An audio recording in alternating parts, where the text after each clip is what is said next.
Hello students. आपने देखा था डीपीपी 2 का सलूशन जो था क्वेश्चन नंबर 31 तक आपको मिल गया था, 21 तक मिल गया था। तो हम 22 से डिस्कस करने जा रहे हैं। टोटल को ऑलरेडी पता है कि 45 क्वेश्चंस हैं, तो हम 22 से स्टार्ट कर रहे हैं। तो 22 में क्या करना है कि कुछ कॉम्प्लेक्सेस गिवन है और कॉम्प्लेक्सेस में आपको बताना है कौन कौन सा ऑप्टिकली एक्टिव होगा। जैसे कॉम्प्लेक्सेस का नंबर यहाँ पर देखेंगे इस क्वेश्चन में कितने हैं अराउंड। इसमें क्वेश्चंस का नंबर है 1 2 3 4 5 6 7 8 9 9 में टोटल बताना है कितने ऑप्टिकली एक्टिव है। बस ऑप्टिकली एक्टिव देखने के लिए हमें दो चीजें देखनी होती है मेनली। प्लेन ऑफ सिमेट्री नहीं होना चाहिए, सेंटर ऑफ सिमेट्री, और ऑल्टरनेटिंग एक्सिस सिमेट्री ये भी है, लेकिन ऑर्गेनिक केमिस्ट्री में सब जरूरत होती है। यहाँ पर आप सिर्फ एक ही चीज चेक कर ले, अगर प्लेन ऑफ सिमेट्री नहीं तो समझ जाइए ऑप्टिकली एक्टिव होगा। जब ऑक्टाहेड्रल, देखिए स्क्वायर प्लेनर कॉम्प्लेक्सेस में प्लेन ऑफ सिमेट्री तो हो ही जाएगा जब तक कि लिगेंड ही कायरल ना हो जाए। तो मेनली ऑप्टिकल आइसोमरिज्म देखने को मिलेगा हमें टेट्राहेड्रल कॉम्प्लेक्सेस में कि वहां पर प्लेन ऑफ सिमेट्री ना हो, या फिर ऑक्टाहेड्रल कॉम्प्लेक्सेस में जहां पर प्लेन ऑफ सिमेट्री ना हो। तो ऑक्टाहेड्रल कॉम्प्लेक्सेस में एक मैं आपको मेथड बता रहा हूँ कि ऑक्टाहेड्रल कॉम्प्लेक्सेस में आपको देखना होगा कि ऑक्टाहेड्रल कॉम्प्लेक्स जो होगा उसमें आपको 5 प्लेन ऑफ सिमेट्री चेक कर लेने हैं। इस सेंट्रल मेटल लगा हुआ है, 5 प्लेन ऑफ सिमेट्री चेक करिए, आपको आइडिया लग जाएगा। 5 चेक करने होते हैं। तो उसमें पहला प्लेन ऑफ सिमेट्री आप ऐसे चेक कर लें, डायगोनल के थ्रू। देखिए क्या डायगोनल के थ्रू प्लेन ऑफ सिमेट्री हो सकता है। एक डायगोनल हो गया, दूसरा डायगोनल हो गया, ठीक है। और ऐसे ही ये भी ऊपर से देख लीजिए, प्लेन ऑफ सिमेट्री यहाँ भी चेक करना है। 3 तो ये हो गए, ठीक है, 3 हो गया और चौथा ये हो गया।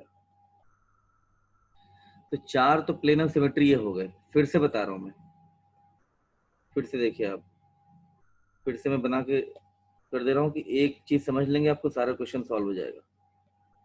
तो ये हमारा ऑक्टाहेड्रल कॉम्प्लेक्स है, 6 लिगेंड लगे होंगे। तो एक आपको प्लेन ऑफ सिमेट्री चेक करना है। ये डायगोनल से चले गए, यहाँ से चले गए, फिर जो लिगेंड ऊपर नीचे लगे हैं इनको मेटल के साथ कट करिए। ये प्लेन ऑफ सिमेट्री हो सकता है नंबर 3। नंबर 4 ये हो सकता है। और एक जो लिगेंड लगे हुए हैं, यहाँ पर लिगेंड लगे हुए हैं, दोनों ऊपर नीचे छोड़ के जो ये लिगेंड लगा हुआ है, इस लिगेंड के प्लेन से अगर ऊपर नीचे लिगेंड हटा दे तो बीच में स्क्वायर बचा। स्क्वायर के प्लेन से हम अगर कट करें, स्क्वायर के प्लेन से, तो 5 आपको चेक करने हैं। 5 ये चेक करेंगे, आपको आइडिया लग जाएगा प्लेन ऑफ सिमेट्री है कि नहीं। इन पांचों में अगर प्लेन ऑफ सिमेट्री नहीं मिलता है, आपको 5 प्लेन ऑफ सिमेट्री चेक करने हैं, तो समझ जाइए कि ऑप्टिकली एक्टिव हो जाएगा ये, ठीक है। फिर से बता रहा हूँ, दो ये दो डायगोनल के थ्रू हो गए, बीच से ऊपर नीचे हो गया, और एक हो गया लिगेंड जिसमें चारों हमने एल दिखा दिए हैं। ऊपर आप ऊपर भी एल दिखा दीजिए, जो स्क्वायर प्लेनर वाला ऊपर नीचे के लिगेंड हटा दो, बीच में स्क्वायर शेप बचा। स्क्वायर के थ्रू जो जाएगा प्लेन, उस प्लेन में अगर आप देखेंगे प्लेन ऑफ सिमेट्री नहीं है, तो ये ऑप्टिकली एक्टिव हो जाएगा। और और ये भी जान लीजिए कि अगर 3 बाइडेंटेड लिगेंड लगे हुए हैं ऑक्टाहेड्रल कॉम्प्लेक्स में, जैसे इथाइलिन डायमाइन है होल थ्राइस हो गया, या ऑक्जेलेट होल थ्राइस हो गया, 3 बाइडेंटेड लिगेंड लगे हुए हैं तो इसमें प्लेन ऑफ सिमेट्री होता ही नहीं है। बाइडेंटेड लिगेंड 3 लगे हों, ऑक्टाहेड्रल कॉम्प्लेक्स के लिए 6 लिगेंड चाहिए, तो इसमें प्लेन ऑफ सिमेट्री नहीं होगा, फिर बिल्कुल नहीं होगा। तो ये ऑप्टिकली एक्टिव हो जाएगा। फर्स्ट वाले केस में देखेंगे क्या हो फर्स्ट वाले केस में क्या होता है। अच्छा आपको बता दें, ट्रांसफॉर्म में प्लेन ऑफ सिमेट्री के चांस ज्यादा होते हैं, सिस फॉर्म में कम होते हैं। तो जैसे पहला वाला केस है, फर्स्ट वाला केस देखेंगे तो इसमें क्या होगा, अगर इसका ट्रांसफॉर्म हम बना लेंगे, ट्रांसफॉर्म जैसे बनाएंगे तो ट्रांसफॉर्म में तो प्लेन ऑफ सिमेट्री निकल आएगा। कैसे निकल आएगा, देखिए ए वाले में 2-4 डिस्कस कर रहा हूँ, बाकी आपको समझ में आ जाएगा। एक इथाइलिन डायमंड हमने इधर लगा दिया, और एक इथाइलिन डायमंड हमने इधर लगा दिया। सेंट्रल मेटल इसमें कौन सा है, सेंट्रल मेटल यहाँ पर कोबाल्ट है, ये लगा दिया, कोबाल्ट लगा दिया। और ऊपर नीचे क्या लगाना है हमें, ऊपर नीचे हमने लगा दिया है सपोज ClBr। तो इसमें देखिए ट्रांसफॉर्म है, तो सीधी सीधी बात है, ये हमारा प्लेन ऑफ सिमेट्री देखिए निकल आया, ये प्लेन ऑफ सिमेट्री हो गया है। क्लोरीन और Br के थ्रू कट कर दिया दोनों जो पार्ट है एक दूसरे के मिरर इमेज हो जाएंगे। तो यहाँ पर क्या हुआ, प्लेन ऑफ सिमेट्री आ गया है, ये ऑप्टिकली क्या हो गया, इनएक्टिव हो गया। बट इसी का हम अगर सिस फॉर्म बना देते हैं, सिस फॉर्म बनाएंगे, सिस फॉर्म में इथाइलिन डायमंड एक तो हमने इधर से लगा दिया कोबाल्ट में और एक इथाइलिन डायमंड ये लगा दिया और यहाँ पर Cl लगाया और यहाँ पे Br लगाया। इसमें प्लेन ऑफ सिमेट्री नहीं निकलने वाला किसी कंडीशन में, कहीं से भी कट कर लीजिए। इथाइलिन डायमंड इसमें नहीं निकलेगा, ये ट्रांसफॉर्म था, ये ट्रांसफॉर्म है और ये सिस है। सिस फॉर्म हमारा ऑप्टिकली एक्टिव हो जाएगा। ठीक है, तो एक ऑप्टिकली एक्टिव हो गया। दूसरा जो है बी में देखेंगे, बी में भी जो है हमारा सिस फॉर्म ऑप्टिकली एक्टिव हो जाएगा। इसमें किसी भी कंडीशन में क्या होगा, आप सिस ट्रांस बना के देख ली तीसरे वाले में ऑप्टिकली एक्टिव नहीं होगा, प्लेन ऑफ सिमेट्री निकल आएगी। हमने 5 प्लेन ऑफ सिमेट्रीज आपको यहाँ पर बता रखे हैं ऑलरेडी पहले बिल्कुल बिगनिंग में। अच्छा, अब बात आई इसकी डी की। डी में देखा होगा कि कॉम्प्लेक्सेस में ये हो गया है AB3C3 टाइप का, जिसमें कि आपको देखना होगा, इसमें आपने पढ़ा होगा फेशियल मेरिडोनियल, इसमें दो बनते हैं फैक-मर। फेशियल मेरिडोनियल और फेशियल मेरिडोनियल दोनों में प्लेन ऑफ सिमेट्री हो जाता है। इसमें ज्योमेट्रिकल तो हो जाएगा, फेशियल मेरिडोनियल टाइप का काफी इंपॉर्टेंट है, एनसीईआरटी में गिवन है, लेकिन इसमें ऑप्टिकल नहीं हो पाएगा। अच्छा, इसमें तो कुछ सोचना ही नहीं है। ई में कितना हो जाएगा, 3 बाइरेंटेड लिगेंड लगे हैं। इसमें क्या है, निकल जो होता है, इनफैक्ट निकल के साथ डायमिथाइल ग्लाइकोजाइम का जो कॉम्प्लेक्स होता है, ये स्क्वायर प्लेनर है, और स्क्वायर प्लेनर तो सोचना ही नहीं है, इसमें प्लेन ऑफ सिमेट्री प्रेजेंट होगी, ऑप्टिकली इनएक्टिव हो जाएगा। ये तो बहुत कॉम्प्लेक्स लिगेंड है, लेड के साथ EDTA लगा हुआ है, और ये तो ऑप्टिकली एक्टिव हो जाएगा, इसमें प्लेन ऑफ सिमेट्री नहीं है। अगेन यहाँ पर 2 ऑक्सलेट और तीसरा डायमिथाइल ग्लाइकोजाइम, 3 यहाँ पर बाइरेंटेड लिगेंड हो गए तो ऑप्टिकली एक्टिव हो जाएगा। लास्ट में फिर से 3 बाइरेंटेड लिगेंड हो गए तो ऑप्टिकली एक्टिव हो जाएगा। इसमें टोटल ऑप्टिकली एक्टिव नंबर कितना हो गया है, 1 2 3 4 5 एंड 6। ये तो एक्टिव नहीं होगा, फेशियल मेरिडोनियल बताया था इसमें होगा। 6 टोटल ऑप्टिकली एक्टिव हो गए हैं। अब जरा इसमें देखते हैं ये 2 कॉम्प्लेक्सेस गिवन है, इन कॉम्प्लेक्सेस में क्या देखना है हमें, क्रोमियम और कोबाल्ट और क्रोमियम के कॉम्प्लेक्सेस गिवन है, और इसमें क्या बताना है आपको, oxidation number, the sum of, अच्छा कोबाल्ट और क्रोमियम का ऑक्सीडेशन नंबर का सम बताना है। तो देखिए, अमोनिया तो न्यूट्रल लिगेंड, इस पे कोई चार्ज नहीं होगा, अमोनिया न्यूट्रल लिगेंड कोई चार्ज नहीं होगा, तो कोबाल्ट का ऑक्सीडेशन नंबर x मान लेते हैं तो x हो जाएगा। ठीक है, देख लीजिए सिंपल, ये तो सोल्यूशन गिवन है, x गिवन है। अच्छा, दूसरा पॉइंट है, क्रोमियम का ऑक्सीडेशन नंबर y ले लेते हैं, तो क्योंकि होल थ्राइस है तो होल थ्राइस हो जाएगा, 3y हो जाएगा। क्लोरीन कितने हैं, 4 है, इंटू 3, तो -4 इंटू 3, टोटल मिला के 0 होना चाहिए, तो x + 3y = 12 हो गया। यहाँ पे एक इक्वेशन हमारे पास आ गई, बहुत सिंपल सी चीज है ये, कि x + 3y = 12 आ गया। फिर से बता रहा हूँ यहाँ पर ऐसा क्यों है। देखिए, अमोनिया न्यूट्रल है, कोबाल्ट का ऑक्सीडेशन नंबर हमने x ले लिया है, ओके। अच्छा, अमोनिया न्यूट्रल है तो 0 हो जाएगा। क्रोमियम का ऑक्सीडेशन नंबर कितना कर दिया है, y ले लेते हैं, लेकिन क्रोमियम वाला पूरा होल ब्रैकेट थ्राइस है, तो क्रोमियम 3y हो जाएगा। अच्छा, क्रोमियम के साथ अमोनिया वो भी न्यूट्रल है, लेकिन क्लोरीन 4 है, तो एक क्लोरीन पे -1 चार्ज है, 4 × 3 कितना हो जाएगा, -12 इक्वल टू कितना हो जाएगा, ये 0 हो जाएगा। x + 3y = 12 हो गया। अब हमें देखना है x और y की क्या वैल्यू हो सकती है। देखिए, क्रोमियम का कॉमन ऑक्सीडेशन स्टेट +3 होता है, और कोबाल्ट का ऑक्सीडेशन नंबर कॉमन +2 भी होता है, +3 भी होता है। अगर आप क्या करेंगे, इसमें कोबाल्ट का +2 रखेंगे, +3 रखेंगे, तभी इक्वेशन सेटिस्फाई होगी, अदरवाइज सेटिस्फाई नहीं होगी। आराम से इसमें वैल्यू रख के देख सकते हैं। ठीक है, तो यहाँ पर आपको क्लियर हो गया, कोबाल्ट +2 में है और क्रोमियम यहाँ पर +3 में है, और क्रोमियम के कॉम्प्लेक्सेस वैसे भी +3 में ही होते हैं नॉर्मल, तो आप y की वैल्यू पहले से भी रख दें। y की वैल्यू अगर रख देंगे यहाँ पर 3 रख देंगे, तो x की वैल्यू तो आपको मिल जाएगी आराम से। ठीक है, ये x + 12 है, ये x + 12, ठीक है, ये प्लस है in fact, x + 3y, sorry x + 3y -12 होगा ये सर, उधर जाएगा तो कितना हो जाएगा, प्लस हो जाएगा, -12 उधर जाएगा, प्लस हो जाएगा। ठीक है, आगे बढ़ते हैं। How many of the following species use DZ orbital in their hybridisation. अब हम DZ ऑर्बिटल देख लें कहाँ कहाँ यूज होता है। सिंपल सी बात है, DZ ऑर्बिटल कहाँ कहाँ यूज होता है, DZ स्क्वायर कहाँ यूज होता है, तो ये हमें जानने की जरूरत है। जरा देखते हैं DZ कहाँ कहाँ यूज होता है। एक तो देखिए sp3 तक तो p केवल आया, sp3d में हमारा जो यूज होता है DZ स्क्वायर होता है। ठीक है, अगर dsp2 में लेते हैं तो यहाँ DZ स्क्वायर नहीं होता, ये dx स्क्वायर ये होता है, -y² वाला यूज होता है। ठीक है, अच्छा अब कहाँ होता है sp3d2, sp3d2 में भी कहाँ होता है, एक होता है d स्क्वायर -y², दूसरा होता है dz स्क्वायर, तो यहाँ भी dz स्क्वायर यूज हो जाएगा।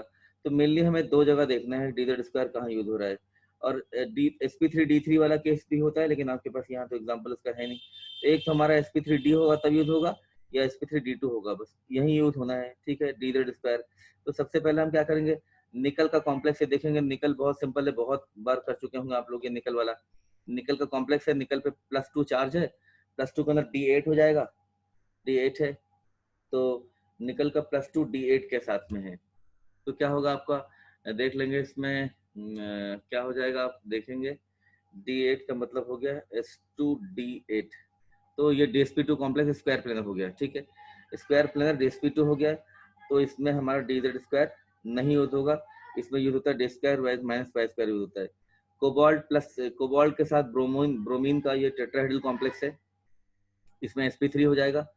अच्छा, अमोनियम क्लोराइड में देखेंगे, अमोनियम क्लोराइड को तोड़ दीजिए, अमोनियम क्लोराइड को तोड़ेंगे तो क्या हो जाएगा आपका NH4+ Cl- NH4 में sp3 हाइब्रिडाइजेशन है, XCF4 एक केस है D वाला। XCF4 को देखेंगे तो XCE में 4 फ्लोरीन लग गए हैं, 4 फ्लोरीन लगने के बाद 4 इलेक्ट्रॉन्स के यूज हो गए हैं, 2 इलेक्ट्रॉन बचे, 2 लोन पेयर बचेंगे, तो इसका जो हाइब्रिडाइजेशन हो जाएगा sp3D2 हो जाएगा।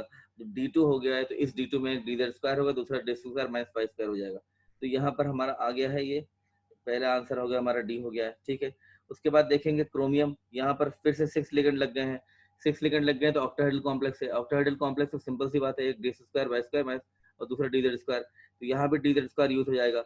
हाँ, अमोनिया का जो लिगेंड, अमोनिया का कॉपर का अमोनिया के साथ ये जो टेट्रा कोऑर्डिनेटेड कॉम्प्लेक्स है अमोनिया के साथ, अमोनिया स्ट्रॉन्ग लिगेंड है, ये भी आपको पता होगा कि इसमें कॉपर D9 होता है और एक इलेक्ट्रॉन आगे प्रमोट हो जाता है, आपने पढ़ा होगा पूरा डिटेल में। तो यहाँ पर हाइब्रिडाइजेशन, इसका शेप होता है स्क्वायर प्लेनर, इसका शेप स्क्वायर प्लेनर है, और स्क्वायर प्लेनर है तो क्या हो जाएगा, ये आपका वो हो जाएगा स्क्वायर प्लेनर एंड क्या हो जाएगा DsP2 हो जाएगा। यही इसमें भी है, क्या है, निकल का जो साइनाइड के साथ कॉम्प्लेक्स है, इसमें पेयरिंग हो जाती है, ये स्क्वायर प्लेनर कॉम्प्लेक्स है, इस केस में निकल में पहला वाला जो था एग्जाम्पल, उसमें भी पेयरिंग हो जाती है, स्क्वायर प्लेनर कॉम्प्लेक्स से DsP2 हो जाएगा।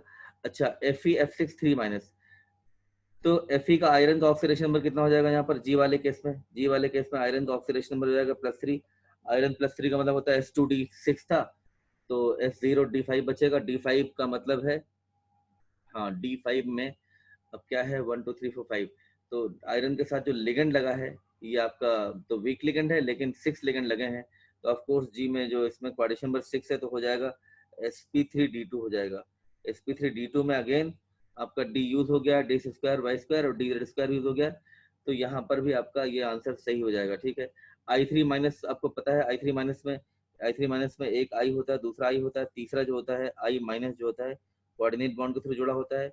सेंट्रल आई के पास 3 लोन पेयर होते हैं, ये बड़ा इंपॉर्टेंट केस है, आपको पता होगा, ये बिल्कुल वैसा हो गया XCF2 जैसा हो गया, तो यहाँ पर सेंट्रल आयोडीन के पास 3 लोन पेयर हैं और बाहर नेगेटिव चार्ज, चलिए बाहर ब्रैकेट के बाहर दिखा देते हैं, सेंट्रल आयोडीन के पास 3 लोन पेयर हैं, 2 बॉन्ड पेयर हैं, तो हाइब्रिडाइजेशन का हो जाएगा sp3D, और sp3D में जो यूज होता है वो dz² ही होता है, ये आपने पढ़ रखा होगा, ये सब केमिकल बॉन्डिंग के इंपॉर्टेंट एग्जाम्पल्स है, तो आपने देख लिया कितने में dz² काउंट कर सकते हैं। ठीक है, टोटल 4 है। इसमें क्वेश्चन नंबर 25 में हमें देखना है find total number of NCRO bond angles in tris glycinatochromium 3, तो इसमें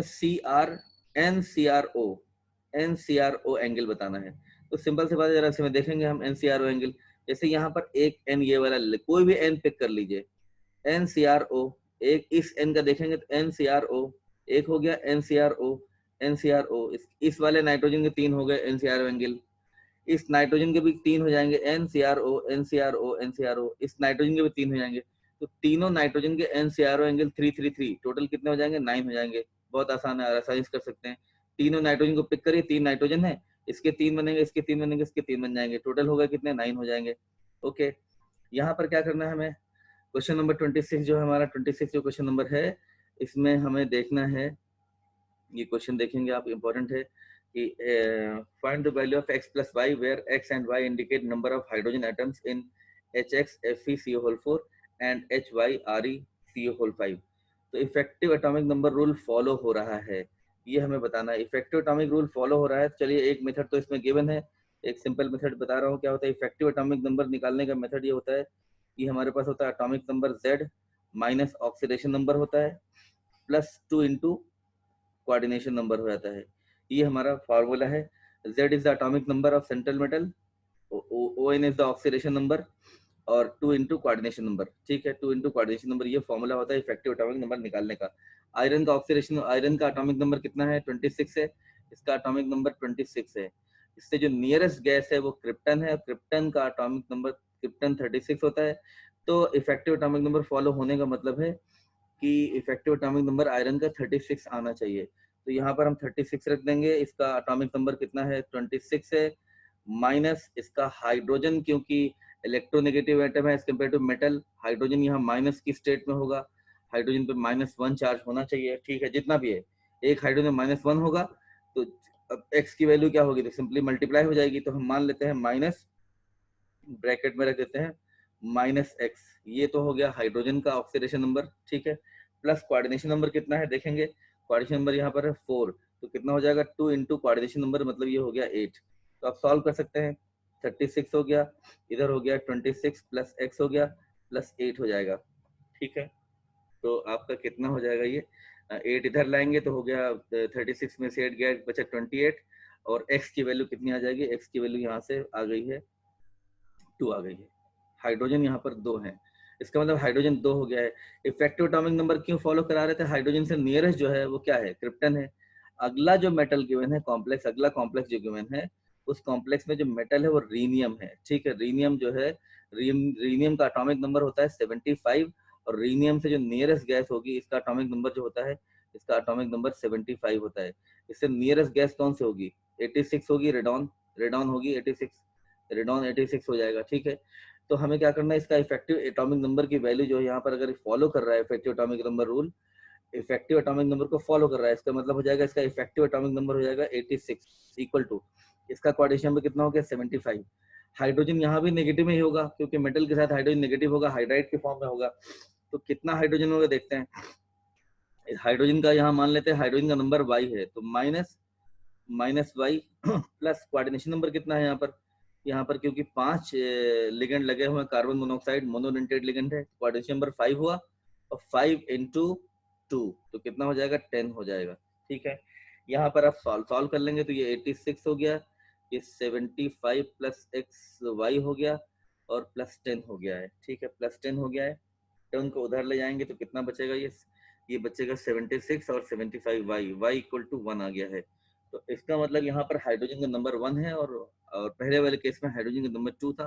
तो x प्लस वाई की वैल्यू जो निकल के आएगी दैट इज 3, ठीक है। इस तरह सॉल्व कर लेंगे। एक मेथड इसमें और गिवन है, वो भी आप देख सकते हैं। हमने बताया कॉमन मेथड जो बुक्स में गिवन रहता है, इफेक्टिव एटॉमिक नंबर निकालने का मेथड यही होता है। इफेक्टिव एटॉमिक नंबर होता है सेंट्रल मेटल का atomic number minus oxidation number plus 2 into coordination number, CN is coordination number, C.N, ठीक है। चलिए आगे बढ़ जाते हैं। आगे मैं ये क्वेश्चन देखते हैं, how many of the following relations are correct, ठीक है। आप काउंट कर लीजिएगा, मैं पूरा एक्सप्लेन कर देता हूँ। इसमें देखते हैं, पहला है मैग्नीशियम एल्यूमिनियम इलेक्ट्रोपॉजिटिव कैरेक्टर ज्यादा है, ये बताया गया है। तो मैग्नीशियम आप देखते हैं इलेक्ट्रोपॉजिटिव कैरेक्टर जो होता है पीरियड में इधर घटता है। इलेक्ट्रोपॉजिटिव कैरेक्टर आप पीरियड में जाएंगे तो घट जाएगा, ग्रुप में नीचे बढ़ जाएगा।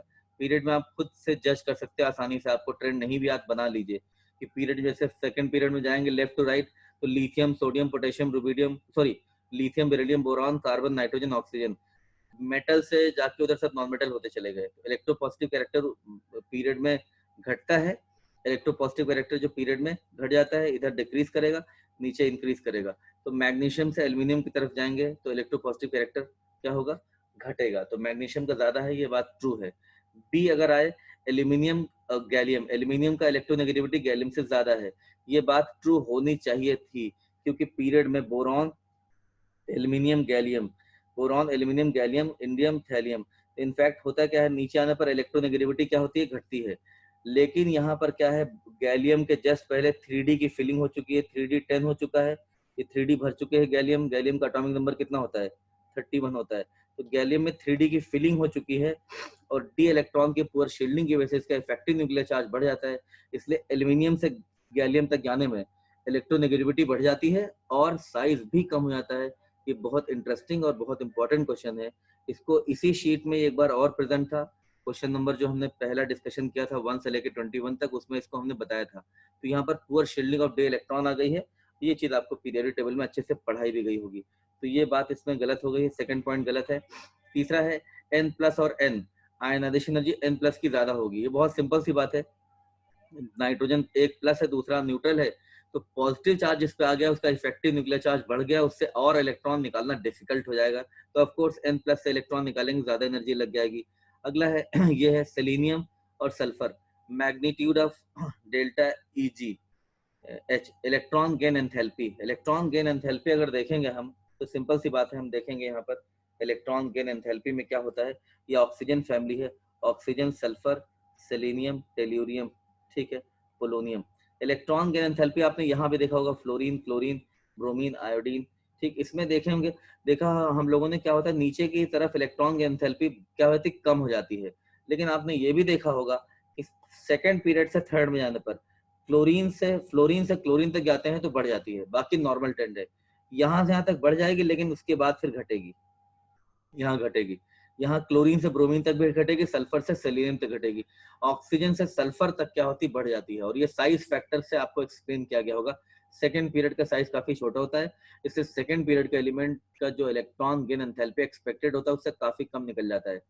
सबसे ज्यादा होना चाहिए, लेकिन वो जो होता है थर्ड पीरियड वालों से कम हो जाता है। तो ऑक्सीजन से सल्फर तक घटेगी, फ्लोरीन से क्लोरीन तक घटेगी, नाइट्रोजन से फास्फोरस तक भी घटेगी, लेकिन सल्फर से सेलेनियम तक बढ़ जाएगी। तो सॉरी यहाँ तो बढ़ जाएगी, ऑक्सीजन से सल्फर तक बढ़ेगी, ये बढ़ेगी, आपको बताया सेकंड पीरियड से थर्ड पीरियड तक बढ़ जाती है, ठीक है। लेकिन फिर नॉर्मल ट्रेंड होता है, फिर घटती चली जाती है। तो सल्फर का सेलेनियम से ज्यादा होगा, यहाँ पर आंसर ये गलत दिया हुआ है, ठीक है। तो ये गलत हो गया है, ये हमारा ये भी गलत हो गया था, और हमारा ये पहला वाला सही था, ये भी सही है। अब H प्लस और हाइड्रोजन एटम साइज पूछा गया है, He प्लस, हीलियम प्लस और हाइड्रोजन एटम का साइज पूछा गया है। तो साइज में आप देखेंगे हाइड्रोजन और हीलियम दोनों क्या हैं, सेम पीरियड में है, सेम पीरियड में दोनों में एक शेल होगा।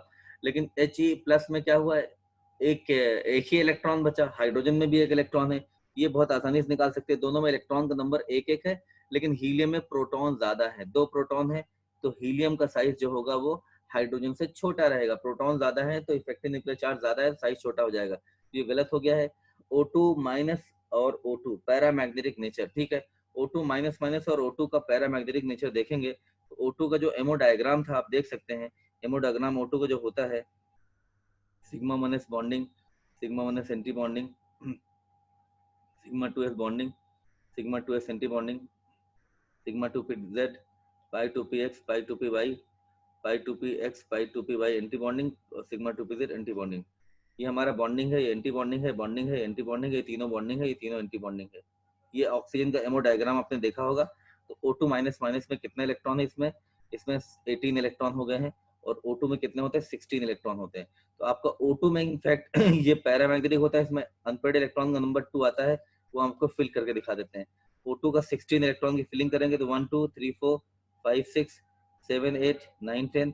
ये डायग्राम आपको एमो डायग्राम बताया हो गया होगा, आपको नोट्स में देख सकते हैं। 9 10 11 सॉरी 9 10 के बाद जो हो गया है 11 12 13 14 15 16, ये तो हो गया O2 का। O2 में 16 तक है, और 16 है तो 2 अनपेयर्ड इलेक्ट्रॉन हो जाएंगे, लेकिन जब 2 इलेक्ट्रॉन और बढ़ाएंगे, ऊपर 18 करेंगे, तो 2 जो अनपेयर्ड ऊपर के हैं, ये वाले अनपेयर्ड, दिस वन, यहाँ 2 और आ जाएंगे, तो इसमें अनपेयर्ड इलेक्ट्रॉन का नंबर हो जाएगा 0, और O2 माइनस माइनस हो जाएगा डायमैग्नेटिक। तो आंसर क्या था, O2 माइनस माइनस का पैरामैग्नेटिज्म जो है वो O2 से कम है, तो ये F वाला पॉइंट क्या हो जाएगा, सही हो जाएगा, ठीक है। C2 और N2 में number of pi bond C2 और N2 में, C2 का स्ट्रक्चर तो बना नहीं पाएंगे, C2 का स्ट्रक्चर तो बनता नहीं है, लेकिन N2 का बन जाता है। N2 का अगर एमो डायग्राम से ट्रीट करेंगे C2 और N2, तो C2 में क्या होता है, C2 में देखेंगे, C2 में एमो डायग्राम से बॉन्ड ऑर्डर आता है 2, बॉन्ड ऑर्डर इसमें 2 आता है, और C2 में जो 2 बॉन्ड है दोनों ही पाई बॉन्ड माने जाते हैं एमो डायग्राम में, क्योंकि जो बॉन्ड ऑर्डर निकलता है लास्ट में, आपने देखा होगा, दोनों इलेक्ट्रॉन जो होते हैं पाई ऑर्बिटल में होते हैं, चारों इलेक्ट्रॉन ऊपर के, जिनसे बॉन्ड ऑर्डर निकलता है। नाइट्रोजन का बॉन्ड ऑर्डर कितना आता है, 3 आता है। नाइट्रोजन में देखेंगे कि एक सिग्मा और 2 पाई बॉन्ड बना होता है, चाहे एमओ थियरिस निकाल लें, चाहे आप नॉर्मल बॉन्ड बना के निकाल लें। तो यहाँ तो नाइट्रोजन में क्या है, एक सिग्मा 2 पाई है, और कार्बन में क्या है, दोनों पाई हैं एमओ थियरी के अकॉर्डिंग। तो यहाँ पर क्या दिया हुआ है, यहाँ पर दिया हुआ C2 का पाई बॉन्ड का नंबर N2 से ज्यादा है, गलत है। ये एमओ थियरी के अकॉर्डिंग दोनों में पाई बॉन्ड का नंबर कितना है, 2 2 है, ये भी गलत हो जाएगा। F2 का बॉन्ड ऑर्डर B2 से ज्यादा है, नहीं ये भी गलत है, क्योंकि F2 का एमओ थ्योरी से आप करेंगे F2 का बॉन्ड ऑर्डर 1 आएगा और बोरॉन का F2 में 18 इलेक्ट्रॉन है, 18 इलेक्ट्रॉन ही उसमें थे O2 माइनस माइनस में, इसका बॉन्ड ऑर्डर कितना आएगा, F2 का 1 आएगा और B2 का भी 1 आ जाएगा, तो ये भी गलत हो गया है। बचा है B2 और F2 का बॉन्ड लेंथ, B2 और F2 में बॉन्ड लेंथ देखेंगे दोनों का बॉन्ड ऑर्डर तो सेम है, लेकिन आप देखेंगे लेफ्ट से राइट जाएंगे बोरॉन काफी पहले है और फ्लोरीन काफी बाद में है, बॉन्ड ऑर्डर तो 1 है, लेकिन इस केस में आप देखेंगे कि फ्लोरीन का साइज काफी छोटा हो जाएगा, तो बॉन्ड लेंथ जो होगी बोरॉन की ज्यादा, हाँ B2F2 का बॉन्ड ऑर्डर सही है, तो बोरॉन का जो साइज बड़ा होगा फ्लोरीन का साइज क्या होगा, छोटा होगा, क्योंकि पीरियड में हम जब जाएंगे बोरॉन से लेकर फ्लोरीन तक जाएंगे तो क्या होगा, बोरॉन से फ्लोरीन तक हमारा साइज छोटा हो जाएगा, साइज छोटा हो गया तो बॉन्ड लेंथ कम हो जाएगी, ठीक है, ये हो गया है।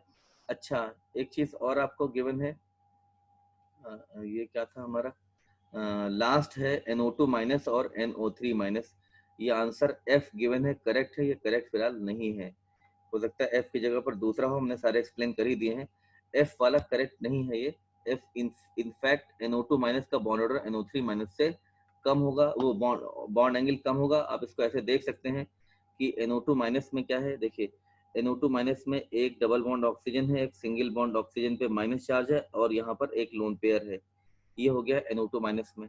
और NO3 माइनस में क्या होता है, एक कोऑर्डिनेट बॉन्ड ऑक्सीजन है और एक ये डबल बॉन्ड ऑक्सीजन है और ये है O माइनस। NO3 माइनस तो पूरा ट्रायंगल प्लेनर हो गया है, यहाँ एंगल कितना हो जाएगा 120 डिग्री हो जाएगा, ठीक है, लेकिन ये AB2L टाइप का हो गया है, AB2L टाइप का मतलब एक लोन पेयर आ गया है, ये वही इलेक्ट्रॉन पेयर 3 का ही केस है ये, लेकिन एक लोन पेयर आने से बॉन्ड एंगल कम हो जाएगा, जैसे कि मान ली BF3, ये तो BF3 जैसा हो गया NO3 माइनस, ये तो हो जाएगा आपका BF3 जैसा, तो बॉन्ड एंगल कितना हो गया 120 के आसपास हो जाएगा, लेकिन NO2 माइनस को आप उससे कंपेयर कर सकते हैं, जैसे कि 2 bond pair 1 lone pair, 2 bond pair 1 lone pair, तो वैसा केस हो गया तो लोन पेयर क्या होगा, इसमें नॉर्मल कंडीशन में अगर तीनों बॉन्ड पेयर होते तो एंगल कितना होता 120 हो जाता है, लेकिन एक लोन पेयर आ गया तो एंगल को घटा देगा, तो इसमें जो एंगल की वैल्यू होती है वो 115 डिग्री होती है, 115 डिग्री होती है, तो ये भी आपका गलत हो गया, टोटल एक्सप्लेन कर दिया, आप टोटल काउंट कर सकते हैं कि कितने सही है। 28 नंबर क्वेश्चन में अगर आप देखना चाहेंगे तो 28 नंबर क्वेश्चन में एक डायग्राम एक फिगर बने हुई, इसका नाम है मेलामाइन, साइन्यूरिक अमाइड है मेलामाइन, ये क्वेश्चन आईआईटी में आ भी चुका है आई थिंक, तो इसमें बताना है कि मेलामाइन पे ही क्वेश्चन आया था, क्वेश्चन यही था कि नहीं था, लेकिन मेलामाइन पे क्वेश्चन आ गया था, ठीक है, तो इसमें बताना है कि नाइट्रोजन का हाइब्रिडाइजेशन क्या होगा, तो आप किसी भी नाइट्रोजन को देखिए, आप सिंपल पहली चीज तो जितने भी रिंग के अंदर नाइट्रोजन सब में एक डबल बॉन्ड है, एक लोन पेयर है, एक डबल बॉन्ड एक लोन पेयर और एक सिंगल बॉन्ड है, तो यहाँ पर जो होगा स्टेरिक जो हम लोग निकालते हैं फैक्टर, तो 3 हो जाएगा, 2 बॉन्ड पेयर है एक्चुअली किसी भी नाइट्रोजन में, इसका जैसे बॉन्ड इसमें देखेंगे आप किसी नाइट्रोजन का रिंग के अंदर वाला देखिए, रिंग के अंदर वाला इसका जो नाइट्रोजन का हाइब्रिडाइजेशन है, इसमें स्टेरिक नंबर फाइंड करेंगे तो 2 सिग्मा बॉन्ड हो गए और एक लोन पेयर हो गया, तो स्टेरिक नंबर 3 हो जाएगा और हाइड्रोजन हाइब्रिडाइजेशन हो जाएगा sp2। हाँ बाहर वाले का ऐसा लग रहा है कि 3 बॉन्ड पेयर हैं, बाहर वाले नाइट्रोजन से 3 बॉन्ड पेयर लगे हैं, एक कार्बन के साथ बॉन्ड है, 2 हाइड्रोजन के साथ एक लोन पेयर, स्टेरिक नंबर ऐसा लग रहा है 4 हो गया, होना चाहिए sp3 होना चाहिए, लेकिन क्योंकि बाहर वाला नाइट्रोजन जो है ये लोन पेयर, इसका लोन पेयर रेजोनेंस में इन्वॉल्व है, कॉन्जुगेशन में है, तीनों के तीनों देखिए डबल सिंगल लोन पेयर, आप देखेंगे ये कॉन्जुगेशन में आ गया, ये भी कॉन्जुगेशन में आ गया, ये भी कॉन्जुगेशन में आ गया, तो लोन पेयर जो है डीलोकलाइज्ड है और ये हाइब्रिडाइजेशन में काउंट नहीं होगा, तो बाहर वाले नाइट्रोजन का भी हाइब्रिडाइजेशन क्या हो जाएगा sp2 हो जाएगा, ये आसान क्वेश्चन नीचे लिखा भी हुआ है, तो बाहर और अंदर दोनों नाइट्रोजन जो है सबका हाइब्रिडेशन sp2 ही है।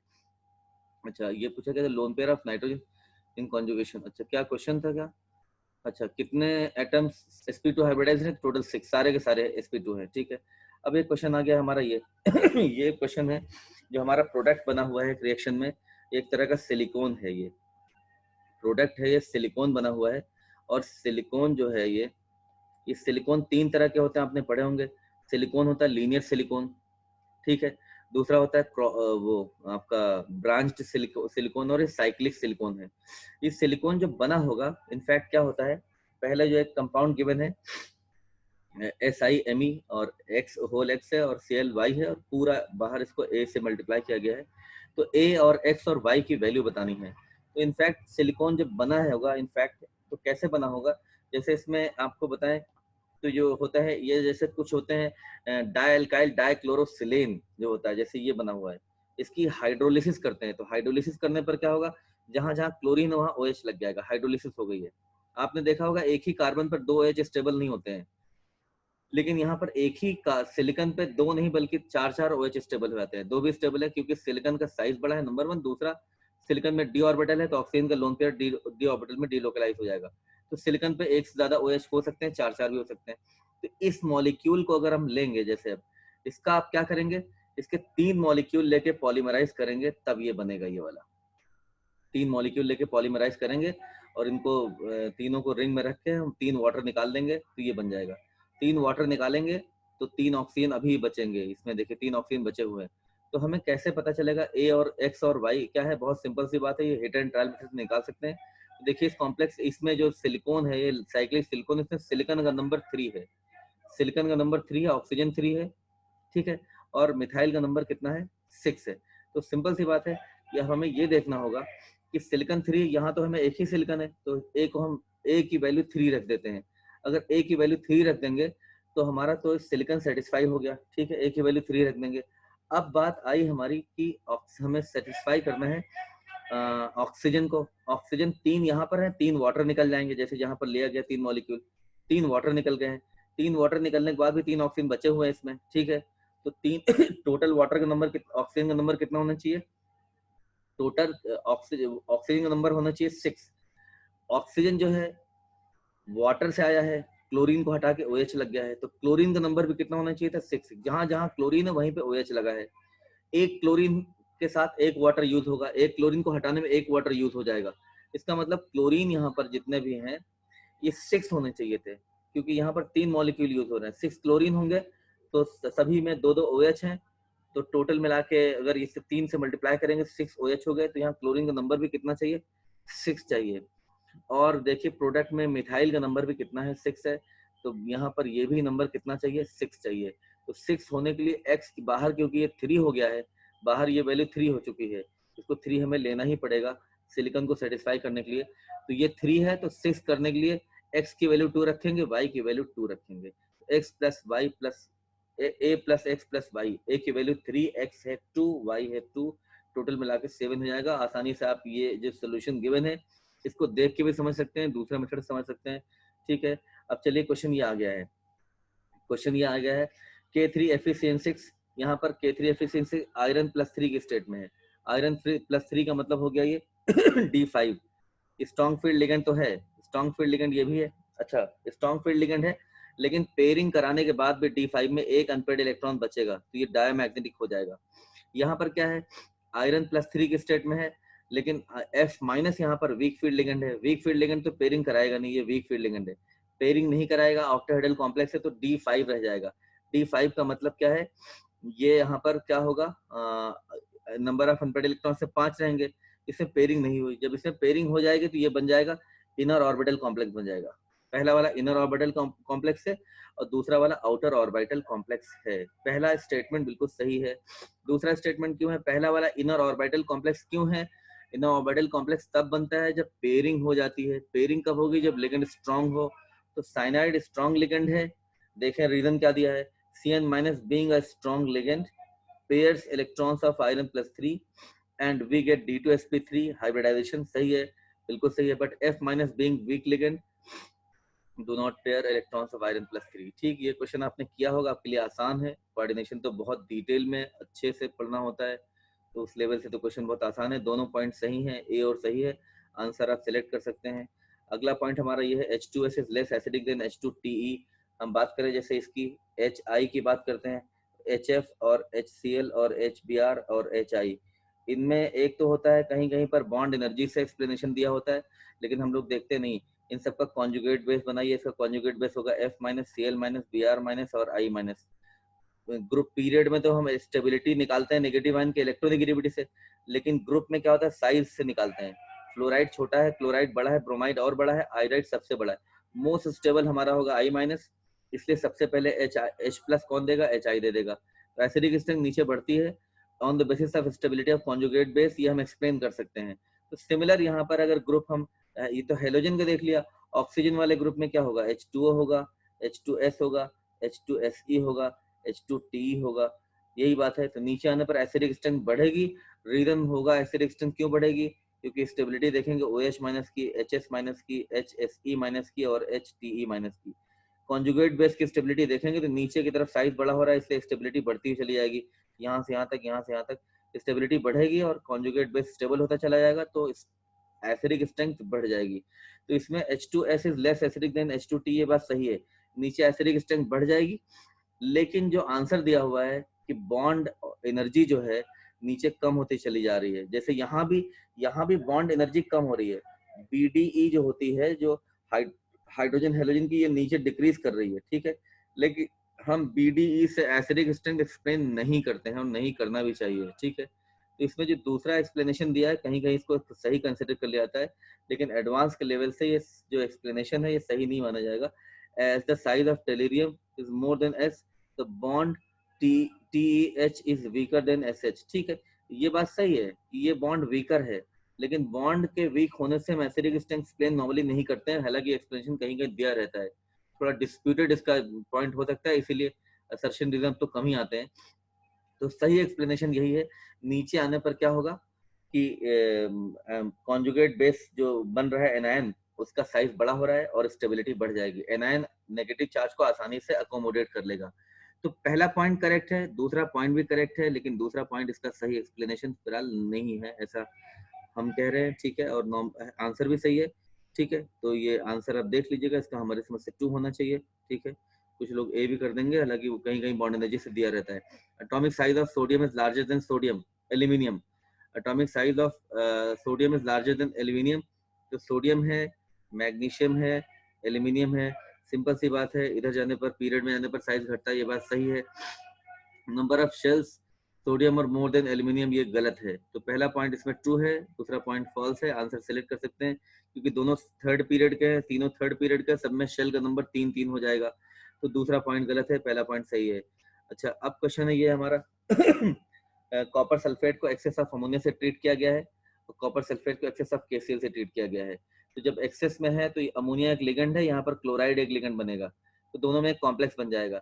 कॉम्प्लेक्स कैसे बनाएंगे, देखिए कॉपर के साथ लिगेंड कितना कोऑर्डिनेशन में कितना होता है, 4 होता है, ठीक है। तो हम 4 अमोनिया लगा देंगे, 4 अमोनिया लगा दिए तो ये हो गया, चीज ब्रैकेट लगा दीजिए। 4 अमोनिया लगाने के बाद क्या होगा, कॉपर पे यहाँ चार्ज कितना था, +2 चार्ज था, तो इस पर +2 चार्ज आ जाएगा, ठीक है। +2 चार्ज रहेगा। बैलेंस करने के लिए बाहर हमें बाहर हमें केटायन चाहिए होगा, ठीक है। और यहाँ पर क्या है, CuSO4 के साथ क्लोराइड है, तो CuCl4, इस पर भी आ जाएगा कितना, कॉपर पे +2 चार्ज है, क्लोराइन पे क्लोराइड पे -4 हो गया है, तो ओवरऑल ब्रैकेट पे हो जाएगा -2 चार्ज। क्वेश्चन क्या है, पहले ये देखना है। पहले वाले केस में देखेंगे, जो आपका जो कॉम्प्लेक्स बना है, फर्स्ट वाला कॉम्प्लेक्स कौन सा, इसमें अमोनिया स्ट्रॉन्ग फील्ड लिगेंड है, अमोनिया स्ट्रॉन्ग फील्ड लिगेंड है, कॉपर +2 का मतलब D9, और D9 में क्या है, आपको पता होगा, एक इलेक्ट्रॉन आगे शिफ्ट कर जाता है। इसमें स्पेशल केस था, एक इलेक्ट्रॉन आगे शिफ्ट हो जाता है, तो इसमें आपने हाइब्रिडाइजेशन देखा होगा क्या होता है, इसका हाइब्रिडाइजेशन DsP2 होता है, लेकिन क्लोराइड वीक फील्ड लिगेंड, इसका हाइब्रिडाइजेशन क्या हो जाएगा, sp3 हो जाएगा। बस आई थिंक जो भी क्वेश्चन हो निकल जाएगा, ठीक है। कॉपर में एक अनपेड इलेक्ट्रॉन भी है, तो कॉपर का कॉम्प्लेक्स अमोनिया के साथ डीप ब्लू होता है, डीप ब्लू होता है और DsP2 है, तो आंसर इसमें 33 में ये सही हो जाएगा, ठीक है।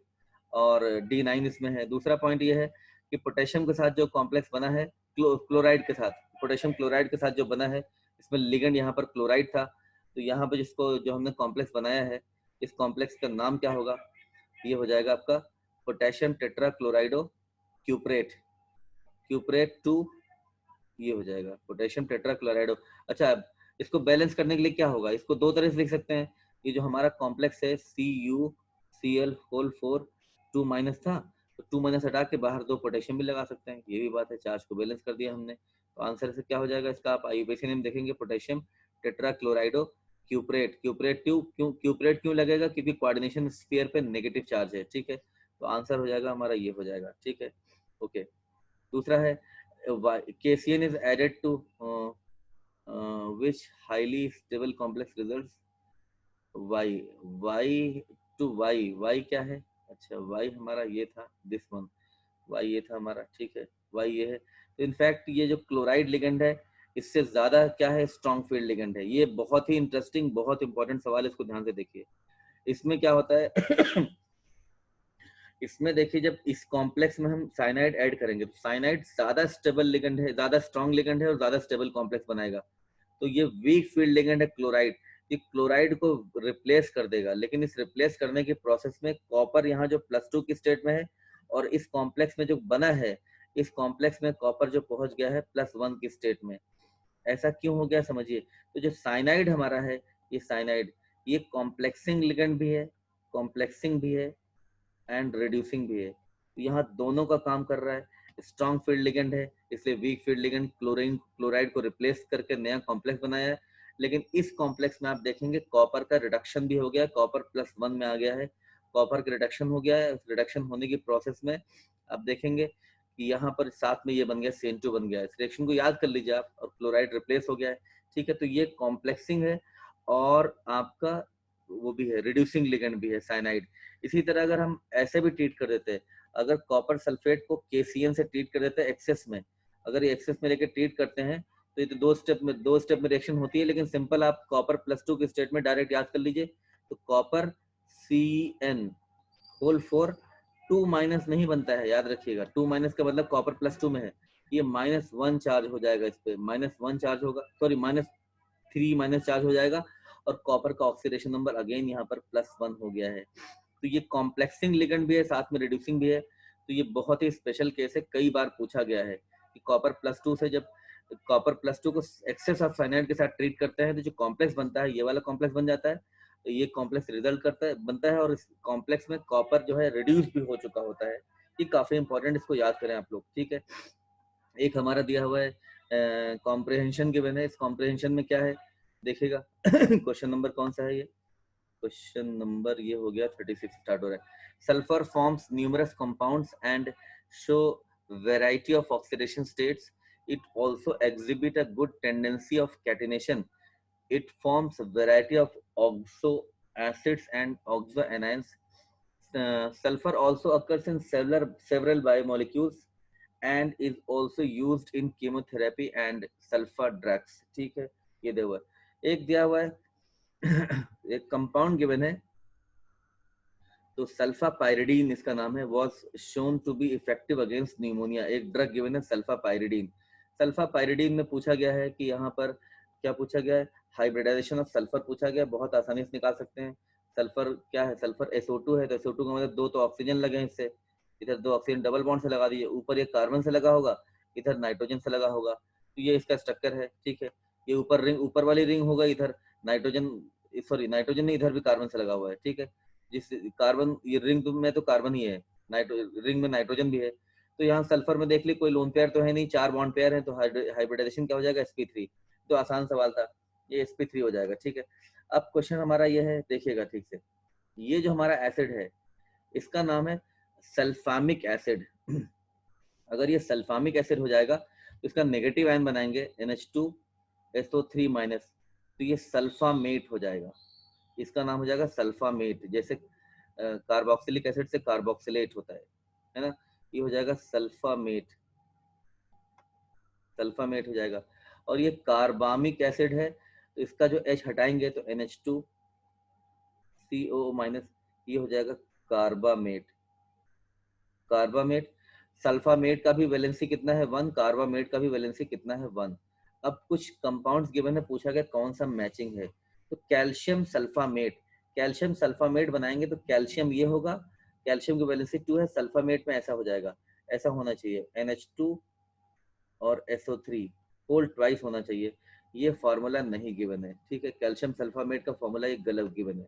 एल्यूमिनियम पायरोफॉस्फेट, पायरोफॉस्फेट वैसे ये होता है, आपने पढ़ा होगा कि पायरोफॉस्फोरिक एसिड होता है H4P2O7, सारे H हटा देंगे तो ये 4H+ हो गया, और पायरोफॉस्फेट का फॉर्मूला होता है P2O7 4- होता है। तो एल्यूमिनियम पायरोफॉस्फेट का फॉर्मूला अगर बनाएंगे हम, तो एल्यूमिनियम का वैलेंसी 3 होती है, एल्यूमिनियम का हो जाएगा होल 4, और फॉस्फोरस फॉस्फेट आयन का हो जाएगा होल थ्राइस, जो कि नहीं दिख रहा है, ये गलत है। ठीक है, सोडियम कार्बामेट, कार्बामेट का मतलब सोडियम का वैलेंसी 1 है, कार्बामेट ये रहा, इसकी वैलेंसी भी 1 है, ये हमारा सही है। और एल्यूमिनियम थायोसल्फेट, थायोसल्फेट जो होता है अमोनियम थायोसल्फेट, थायोसल्फेट जो होता है, थायोसल्फेट एनायन जो होता है वो होता है H2O3 2- होता है। H2O3 2- का मतलब है अमोनियम के साथ बनाएंगे तो अमोनियम होल ट्वाइस होना चाहिए था, ये भी हमारा गलत हो गया, केवल एक सही है, सी सही है, ठीक है। और नीचे गिवन भी है, सल्फामेट आपको गिवन है, कार्बामेट, पायरोफॉस्फेट, पायरोफॉस्फोरिक एसिड से बनता है, थायोसल्फेट एनायन जो होता है H2O3- होता है, ठीक है। अच्छा, among the following compound sulphur of sulphur which contains no SS bond, ठीक है। ये सब आपको डिटेल में डिस्कस किए गए होंगे, ठीक है। कहाँ डिस्कस किया होगा मैं आपको याद दिला देता हूँ। Nomenclature of oxy acids, notes देखिएगा, अगर आपने नोट्स मिस किए हैं, क्लास मिस करी है, तो आपके मॉड्यूल में भी गिवन है ये नोमेनक्लेचर ऑफ ऑक्सी एसिड्स, जिसमें कि ऑक्सी एसिड्स का नोमेनक्लेचर होता है, वाटर हटाते हैं, इंट्रामोलिकुलर और इंटरमोलिकुलर ऑक्सीजन जोड़ते हैं, ऑक्सीजन हटाते हैं, तो डिफरेंट आपने पढ़ा होगा कि ऑक्सीडेशन नंबर जो होता है इक होता है, हाइपो इक होता है, अस होता है, हाइपो अस होता है, पर वाला, ये सब पढ़ा होगा डिटेल में। तो इसमें इन तीनों में तो सल्फर सल्फर लिंकेज नहीं है, लेकिन लास्ट वाला जो होता है ये कैल्शियम के साथ ये है, जो आपने पढ़ा होगा पायरोसल्फ्यूरिक एसिड H2S2O7, H2S2O7 का स्ट्रक्चर ये होता है, आपने देखा होगा, दो सल्फर है और H2SO4 के दो मॉलिक्यूल से बनता है, H2SO4 के दो मॉलिक्यूल से वाटर निकाल दिए तो बन जाता है ये होता है H2S2O7 होता है ये था। इसमें H2SO7 में सल्फर सल्फर लिंकेज नहीं है। अगर इसका कॉम्प्लेक्स के साथ हम इसका कैल्शियम के साथ बनाएंगे कंपाउंड हम, तो कैल्शियम के साथ क्या होगा, जहां पर दोनों हाइड्रोजन है, एक हाइड्रोजन हटाएंगे इस ऑक्सीजन में माइनस आ जाएगा, इस हाइड्रोजन को हटाएंगे इसे माइनस आएगा, इस पर नेगेटिव चार्ज आएगा कितना 2, एक कैल्शियम लगेगा, तो ये कंपाउंड तो सही है, इसका नाम है कैल्शियम वो है पायरोसल्फ्यूरिक एसिड है, पायरोसल्फेट हो गया, ठीक है, कैल्शियम पायरोसल्फेट हो गया। लेकिन इसमें सल्फर और ऑक्सीजन के बीच, सल्फर सल्फर के बीच में ऑक्सीजन है, सल्फर सल्फर लिंकेज केवल डी में नहीं है, बाकी इन तीनों का स्ट्रक्चर इसका स्ट्रक्चर आप और भी कई हैं, फॉस्फोरस के, सल्फर के, हेलोजन के, सब ऑक्सी एसिड आपको डिटेल में रिवाइज करना होगा, बहुत इंपॉर्टेंट सवाल है, बहुत बार आता है। इसमें पढ़ा होगा आपने थायोनिक एसिड सीरीज पढ़ा होगा, है ना, सल्फर के भी कई और सीरीज हैं। ओके चलिए, थायोनस एसिड सीरीज भी इसमें है, चलिए इसको डिटेल में रिवाइज करिएगा। इस क्वेश्चन का आंसर डी था। आगे बढ़ते हैं, एक हमारा है ये अच्छा electronegativity is a feature, question number कौन सा आ गया 39। Electronegativity is a feature which is relative and depends on the several factors like oxidation number, hybridization etc, सही है। अच्छा, कार्बन का इलेक्ट्रोनेगेटिविटी गिवन है, sp का ज्यादा होगा, सही है। जैसे जैसे s कैरेक्टर बढ़ता है, x कैरेक्टर बढ़ने से ऑर्बिटल का साइज छोटा हो जाएगा, ऑर्बिटल छोटा होगा, s का परसेंटेज s बढ़ेगा अगर, तो साइज क्या होगा, छोटा हो जाएगा, s कैरेक्टर बढ़ने से साइज छोटा हो जाता है, साइज छोटा होने न्यूक्लियस से क्लोज हो जाएगा और इलेक्ट्रोनेगेटिविटी इसकी बढ़ जाएगी, इलेक्ट्रोनेगेटिविटी बढ़ जाती है, साइज छोटा हो जाता है, बॉन्ड लेंथ भी कम हो जाती है और बॉन्ड डिसोसिएशन एनर्जी बढ़ जाती है, सब आपस में रिलेटेड है। तो एस छोट परसेंटेज एस बढ़ना होगा, साइज छोटा हो जाएगा, साइज छोटा होगा तो न्यूक्लियस से क्लोज हो जाएगा ऑर्बिटल, पेनिट्रेशन ज्यादा हो जाएगा, न्यूक्लियस से क्लोज होगा, पेनिट्रेशन ज्यादा होगा, तो उसकी इलेक्ट्रोनेगेटिविटी बढ़ जाएगी। अब वो जो बॉन्ड बनाएगा, छोटा बॉन्ड बनाएगा, तो बॉन्ड लेंथ क्या हो जाएगी उसकी, बॉन्ड लेंथ उसकी कम हो जाएगी और उसका बॉन्ड थोड़ा स्ट्रॉन्ग हो जाएगा। बस इतने पॉइंट में सब कुछ हम एक्सप्लेन कर सकते हैं। चलिए, बताया गया है sp कार्बन का इलेक्ट्रोनेगेटिविटी कितना है, 2.9 है, sp2 का 2.66 है और sp3 में 2.48 होता है। विच of the following contain all carbons of equal electronegativity. Propene में देखिए, प्रोपीन में क्या है, प्रोपीन में बहुत सिंपल सी बात है, CH3 CH एंड CH2, इसमें दो तरह के कार्बन है, लेफ्ट हैंड पे जो है आपका ये sp3 है, इसका इलेक्ट्रोनेगेटिविटी कम होगा, इन दोनों को ज्यादा हो जाएगा। प्रोपाडाइन में फिर अगेन क्या आ गया, प्रोपाडाइन में क्या हो जाएगा, बीच में sp2 कार्बन है, वो प्रोपाडाइन के स्ट्रक्चर बनाएंगे तो C एंड C, ये रहा प्रोपाडाइन, ठीक। इसमें बीच वाला कार्बन sp है और टर्मिनल वाला sp2 है, अगेन इलेक्ट्रोनेगेटिविटी अलग हो गई। साइक्लोप्रोपीन बनाएंगे तब भी क्या हो जाएगा, साइक्लोप्रोपीन में भी एक पॉइंट देखेंगे, ये कार्बन क्या हो गया है, sp2 हो गया, sp3 हो गया, इलेक्ट्रोनेगेटिविटी अलग हो गई है। हाँ, साइक्लोप्रोपेन अगर देखेंगे, साइक्लोप्रोपेन में सारे कार्बन sp3 हैं, सारे एक जैसे कार्बन है, इससे साइक्लोप्रोपेन में कार्बन का इलेक्ट्रोनेगेटिविटी क्या होगा, सेम होगा, आसानी से बात है, ठीक है। In which of the following is correct, ठीक है। इसमें हम बताते हैं जो पहले में ये बॉन्ड है, पहला वाला बॉन्ड है कार्बन कार्बन के बीच में, इस बॉन्ड का नाम है sp3 सिग्मा, ठीक है। यहाँ जो बॉन्ड सिग्मा है, ये वाला सिग्मा आपको बताते हैं क्या है, ये यहाँ पर जो बॉन्ड है, ये बॉन्ड जो होगा ये हो जाएगा sp2 सिग्मा हो जाएगा। ये थोड़ा छोटा हो गया है, हमने कहा s कैरेक्टर बढ़ गया, sp2 में s कैरेक्टर बढ़ गया। और यहाँ पर जो बॉन्ड है ये वाला ट्रिपल बॉन्ड में, ये sp सिग्मा है। तो सबसे छोटा बॉन्ड तीसरे वाले में सबसे स्ट्रांग भी है। तो यहाँ वो जो इस बॉन्ड है सी वाले में जो कार्बन कार्बन बॉन्ड है, बी वाले से स्ट्रांग है, बी वाला ए वाले से स्ट्रांग है। सबसे स्ट्रांग बॉन्ड कार्बन कार्बन में sp होता है क्योंकि सबसे छोटा है, ऊपर मैंने एक्सप्लेन किया है राइट हैंड पे। उससे वीक होगा sp2, सबसे वीक होगा sp3। ठीक है, एक क्वेश्चन ये हो गया, आप अपना आंसर सेलेक्ट कर सकते हैं। अच्छा, the direction of dipole CO की डायरेक्शन गिवन है, O से C की तरफ गिवन है। ठीक है, O पे पॉजिटिव दिखाया गया। This means there is a slight positive charge on O, this can be explained by positive formal charge on. सही है, ऐसा इसलिए होता है, इसमें आंसर सही है, ऐसा इसलिए होता है कार्बन के आउटर शेल में 4 इलेक्ट्रॉन, ऑक्सीजन में 6 है। और कार्बन जब 2 बॉन्ड बना लेगा तो एक किसके पास लोन पेयर बचा। अब कार्बन 2 बॉन्ड बनाएगा तो ऑक्सीजन तो और शेयरिंग करेगा नहीं, लेकिन कार्बन की ऑक्टेट पूरी नहीं हुई है। कार्बन ऑक्टेट पूरी करने के लिए ऑक्सीजन में जो 2 लोन पेयर हैं, एक लोन पेयर को कोऑर्डिनेट बॉन्ड के फॉर्म में ले लेगा। तो जो कोऑर्डिनेट बॉन्ड का ट्रांसफर हो रहा है ऑक्सीजन से कार्बन की तरफ, तो हम ऑक्सीजन पे प्लस चार्ज दिखाएंगे, कार्बन में माइनस चार्ज दिखाएंगे, एक लोन पेयर बचा है। इसलिए डायपोल का डायरेक्शन यही गिवन है, ऊपर यही एक्सप्लेन किया गया है क्वेश्चन नंबर 41 में। ये एक ऑक्सीजन पे फॉर्मल चार्ज प्लस दिखाया गया है और ये बात सही है। ठीक है, आप समझ गए होंगे। क्वेश्चन नंबर 80 में आते हैं। इसमें हमें कॉलम मैचिंग में देखना है, मैं सारा एक्सप्लेन कर दे रहा हूँ, आराम से आप मैच कर सकते हैं। जैसे XeO2 F4 जेनॉन में क्या करना है, चलिए यहीं से एक्सप्लेन करता हूँ, एक तो यहीं एक्सप्लेन हो जाएगा। XeO2, Xe में आप 2 O2 लगा दो, 2 O लगा दो और 4 फ्लोरीन लगा दो। ठीक है, 4 फ्लोरीन लग गए, XeO2 F4। तो जेनॉन के 8 बॉन्ड तो बन गए, कोई इलेक्ट्रॉन तो बचा नहीं है, कोई भी नहीं बचा है। तो इसमें क्या हो जाएगा, ग्रुप कितने लगे हैं, सिग्मा बॉन्ड, इससे टोटल बॉन्ड पेयर कितने हो गए, बॉन्ड पेयर का नंबर हो गया 1 2 3 4 5 6, बॉन्ड पेयर का नंबर 6 हो गया। तो हाइब्रिडाइजेशन पता क्या हो जाएगा, यहाँ पर हाइब्रिडाइजेशन जिसका हो जाएगा sp3d2 हो जाएगा, sp3d2 हो जाएगा। और हाइब्रिडाइजेशन के अलावा क्या है, सेंट्रल एटम पे कोई लोन पेयर नहीं है, लोन पेयर यहाँ पर क्या होगा, लोन पेयर 0 हो जाएगा। और यहाँ पर ऑफ कोर्स ds2y2 ऑर्बिटल का इन्वॉल्वमेंट हो जाएगा। जब भी D2 हो गया है तो D2 में एक हमारा यूज होता है dz2, दूसरा यूज होता है d2 - y2, ये दोनों यूज होते हैं। तो ऑफ कोर्स ये पहला आंसर तो आप समझ गए होंगे। SO2 की बात करते हैं। SO2 में सल्फर में 6 इलेक्ट्रॉन होते हैं। SO2 में सल्फर ने क्या किया, 2 ऑक्सीजन से डबल बॉन्ड बना लेगा, 2 क्लोरीन से सिंगल बॉन्ड बना लेगा। अगेन सल्फर के सारे इलेक्ट्रॉन यूज हो गए, कोई लोन पेयर तो बचा नहीं। तो हाइब्रिडाइजेशन क्या हो जाएगा, यहाँ पर sp3 हो जाएगा। हाइब्रिडाइजेशन सेंट्रल एटम का sp3 हो गया है। और सेंट्रल एटम में एक पॉइंट इसमें जो मैच करना है, central atom is less than, अच्छा ठीक है, एक पॉइंट इसमें ये भी मैच करना है, देखिएगा ये भी मैच कराना है।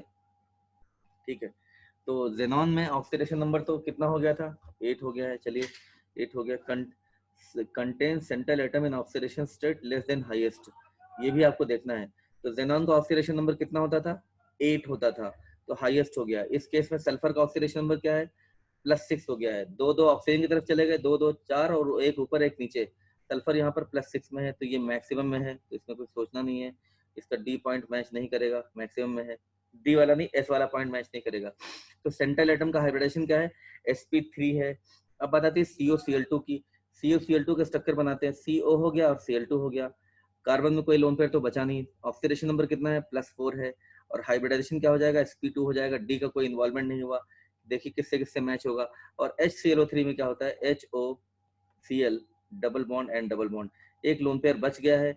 अब हाइब्रिडाइजेशन निकालेंगे तो सिग्मा बॉन्ड पेयर कितने हो गए, 3 सिग्मा है, एक लोन पेयर क्या हो जाएगा, sp3 हो जाएगा। लेकिन क्लोरीन का ऑक्सीडेशन नंबर कितना हो जाएगा, +5 हो जाएगा। डी ऑर्बिटल का यूज नहीं हुआ। यहाँ पर जो सेंट्रल एटम है, क्लोरीन का मैक्सिमम ऑक्सीडेशन नंबर +7 हो सकता है, और इसलिए ये यहाँ जो सेंट्रल एटम का ऑक्सीडेशन नंबर है मैक्सिमम से वो कम है, तो एस से मैच करेगा ये। ठीक है, इसको एस से भी मैच कराना है हमारा। तो इसमें आप देखिए ऑप्शन नंबर आपका सी सही हो जाएगा। पूरा एक्सप्लेन हो गया। अब आइए इसमें आइए, तो इसको भी मैं एक्सप्लेन करता हूँ। इसमें सारे कॉम्प्लेक्सेस गिवन है, सारे कॉम्प्लेक्सेस गिवन है। जैसे पहला कॉम्प्लेक्स अगर देखें तो कोबाल्ट के साथ 3 ट्राइडेंटेट लिगेंड लगे हैं। तो सिंपल सी बात है, इसमें कुछ सोचना है ही नहीं कि ये तो इसमें आपका ऑप्टिकली एक्टिव हो जाएगा, ऑप्टिकल आइसोमेरिज्म शो करेगा, ये ऑप्टिकली एक्टिव हो गया। और इसको जब वाटर में मिलाएंगे तो 3 सोडियम बनेंगे और एक ऑक्जेलेट वाला पार्ट कॉम्प्लेक्स बनेगी, इस पे -3 होगा। तो इलेक्ट्रिकली कंडक्टिंग भी होगा, इसका टी भी मैच कर गया, ठीक है। लेकिन बहुत इंटरेस्टिंग बात है कि ऑक्जेलेट जो होता है, ऑक्जेलेट ये है तो वीक फील्ड लिगेंड है, वीक फील्ड लिगेंड ये, लेकिन ऑक्जेलेट जो है कोबाल्ट के साथ पेयरिंग करा देता है, ये देखा गया, कोबाल्ट के साथ ये पेयरिंग करा देता है। और पेयरिंग करा देगा तो कोबाल्ट का जो यहाँ पर है, कोबाल्ट में कितना चार्ज है, +3 चार्ज है। कोबाल्ट होता है कितना आपका, D7 होता है, S2D7 था तो 3 इलेक्ट्रॉन निकल के D6 बचेगा। D6 के बाद क्या होगा, oxalate very very special case, अब मैं फिर से बता रहा हूँ, सुन लीजिए। ऑक्जेलेट है तो वीक फील्ड लिगेंड, लेकिन कोबाल्ट के केस में पेयरिंग करा देता है, ये आपने पढ़ा होगा, एनसीईआरटी एग्जांपल भी है। इसका कॉम्प्लेक्स ये डायामैग्नेटिक होता है। तो डायामैग्नेटिक हो गया, पहली चीज तो ऑप्टिकली एक्टिव हो गया, नंबर 2 डायामैग्नेटिक हो गया, और ये इनर ऑर्बिटल कॉम्प्लेक्स हो गया, इसका हाइब्रिडाइजेशन हो जाएगा, D2sp3 हो जाएगा। सारी बातें समझ गए होंगे। तो ये लो स्पिन कॉम्प्लेक्स है या हाई स्पिन कॉम्प्लेक्स है, ऑफ कोर्स ये लो स्पिन कॉम्प्लेक्स है। तो ज्योमेट्रिकल तो शो नहीं करेगा, ऑप्टिकल शो करेगा, इलेक्ट्रिकल कंडक्टिविटी कंडक्टिंग होगा और लो स्पिन कॉम्प्लेक्स होगा। अब आता है रोडियम वाला कॉम्प्लेक्स। रोडियम में लिगेंड कितने लगे हैं, एक तो क्लोरीन है, दूसरा कार्बन मोनोऑक्साइड है, तीसरा है आपका ट्राइफिनाइल फॉस्फीन, चौथा अमोनिया, 4 है। लेकिन रोडियम आप देखेंगे 3D सीरीज का नहीं है, 4D सीरीज का है। 4D सीरीज में आपने पढ़ा होगा पुअर शील्डिंग ऑफ डी की वजह से इफेक्टिव न्यूक्लियर चार्ज बढ़ जाता है। तो 4D सीरीज और 5D सीरीज के जो मेटल्स हैं उनके साथ सारे ही लिगेंड स्ट्रॉन्ग की तरह बिहेव करते हैं। तो रोडियम जो है, रोडियम में पेयरिंग हो जाएगी। इसका जो आपने पढ़ा होगा, रोडियम का जो कॉम्प्लेक्स होता है विल्किंसन कैटलिस्ट, वो भी देखा होगा, उसमें 4 लिगेंड होते हैं। ये स्क्वायर प्लेनर कॉम्प्लेक्स होता है, स्क्वायर प्लेनर होगा, और इसका हाइब्रिडाइजेशन जो होगा DsP2 हो जाएगा। ये बिल्कुल विल्किंसन कैटलिस्ट जैसा है, वहां पर 3 ट्राइफिनाइल फॉस्फीन, एक क्लोरीन लिगेंड होता है, यहाँ चारों डिफरेंट कर दिए गए हैं, ठीक है। तो बी यहाँ पर क्या हो गया हमारा, बी तो हमारा स्क्वायर प्लेनर कॉम्प्लेक्स हो गया है। स्क्वायर प्लेनर कॉम्प्लेक्स हो गया है तो हमारा जो किससे किससे मैच करेगा, पहली चीज तो पेयरिंग हो गई, तो लो स्पिन कॉम्प्लेक्स हो गया है। और उसके बाद जो है ये क्या हो जाएगा, लो स्पिन कॉम्प्लेक्स हो गया है। और ज्योमेट्रिकल आइसोमेरिज्म ये शो करेगा क्या, क्यों करेगा नहीं करेगा, ज्योमेट्रिकल स्क्वायर प्लेनर में और ऑक्टाहेड्रल में होते हैं। तो स्क्वायर प्लेनर कॉम्प्लेक्स है ये, और इस स्क्वायर प्लेनर में देखिए चारों लिगेंड डिफरेंट लगे हैं, तो ऑफ कोर्स इसमें ज्योमेट्रिकल भी हो जाएगा, इसमें ज्योमेट्रिकल भी हो जाएगा। तो यहाँ पर ज्योमेट्रिकल हो जाएगा। इस कॉम्प्लेक्स को फिर से लिख दे रहा हूँ मैं।